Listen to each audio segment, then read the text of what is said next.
This struck Cronus's head, and the impact of the blow shook the universe. With the new weapons, the gods managed to face the huge titans. Cronus's army threw whole mountains against the gods. The battle between the gods and the titans lasted almost 10 years, full of intense hand-to-hand combat, and the scale seemed to tip to the side of the titans. Zeus decided to free the fearsome Hecatoncheres of Tartarus, giants with 100 arms and 50 heads. The horrendous creatures had a decisive impact on the war. The army of Titans panicked when they came across those grotesque creatures.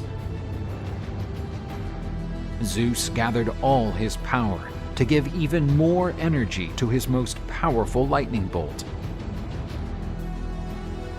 This struck Cronus's head, and the impact of the blow shook the universe.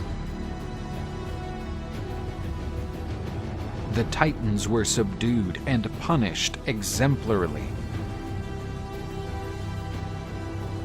Cronus and his allies were condemned to a perpetual existence in Tartarus, the Hecatoncheres assuming the role of jailers.